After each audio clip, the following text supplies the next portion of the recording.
magandang umaga po sa atin lahat, Mr. Donald Stel TV po, at your service po, mga kadobo. No? Isang mapagpalang araw po sa atin lahat. Meron po tayong sasagutin na isang katanungan mula sa ating kaibigan na Doglaber, si Ma'am Michi of Albay. Okay? Meron siyang katanungan. Pero bago po natin sagutin ang kanyang katanungan, shoutout po sa ating mga kaibigang panshir, mga mahilig mag-alaga ng kalabate. Which is mga kaibigan ko rin po dahil ako po yung nag-aalaga ng kalapate. Sige nga doon sa shoutout kay Sir Ray, kay Sir Anton, at kay Sir Dan, ng Tugatog Malabon. Isa silang grupo na kasali sa mga Racing Pigeon Club. Okay. Soon to be, magiging partner rin ako ng Racing Pigeon Club niya mga sir. Shoutout sa inyo, Tugatog. Okay? Ngayon, sasagutin na natin ang katanungan ni Ma'am Michi Albay. Ma'am, ano ba ay certified Doglaber, kaya hindi po tinatanong to, no? Ako dati, tinanong ko rin yan. No? Ang tanong niya po ay simple na. Nagpapawis daw po pa ang alaga natin, mga aso. Ay, nakawin, papawis ka nakawin. Ang katanungan po ay, oo. Okay, mga katanungan. Meron po silang dalawang klaseng sistema sa katawan, pag-cool down nila. No?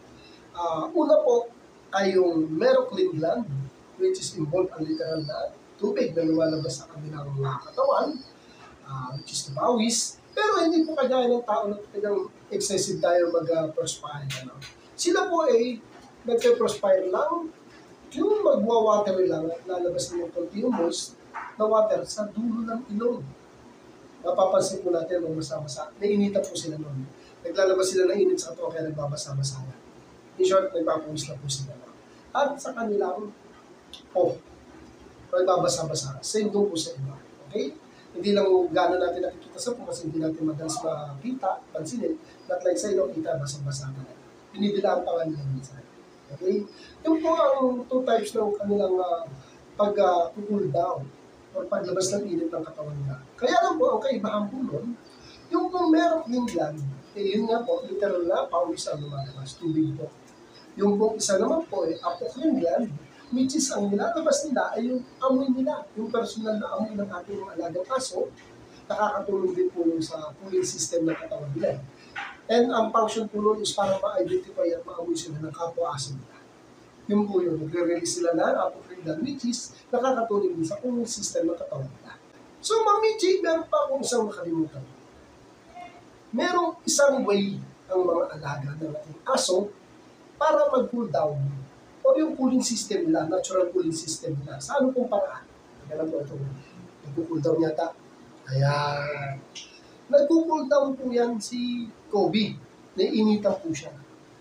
Isa po yan sa way para ma-release din yung init nila ng katawan bukod sa meroclin gland at apocrine gland. Ano pong paraan? Nag-cool down ni Kobe. Nagpapanting po, labas po ang dila.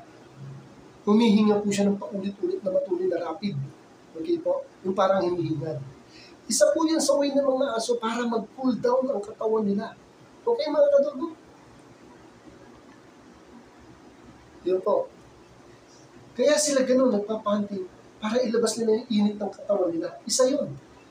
Sa way nila, para ma-press ko ang pakiramdam nila at mabawasan yung init na nararamdaman nila sa katawan. Kasi di ba po, iba ang pag-perspire ng tao, talagang tayo naman tumakbo na tayo, parang pawis talaga yan. Ito talaga.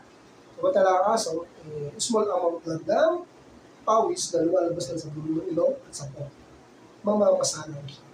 Ganun lang sila magpawis.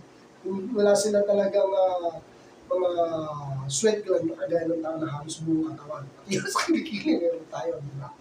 So sila hindi. Hanggang ilong, dulo ng ilong, at sa post lang sila. So ayun, Ma'am Michi, sana nakatulong ang aking kasagutan sa inyong katanungan kung nagpapawis ang alaga ng aso. Okay po?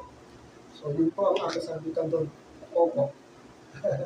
Ma'am Michi, thank you po sa inyong tanong. Gusto ko po yung laging nagtatanong at nag-message sa akin para magtanong. Sasagutin ko naman po yan. At sa ambot po ng aking alaman, i-explain ko po ng maayos para po mas madaling maintindihan. Okay po? Maraming salamat sa iyong panonood at sana po sa mga hindi pa subscribe na po tayo. May God bless us all. See you next time po. Feel free po magtanong. Mr. Mr. God bless po sa akin. Thank you for watching.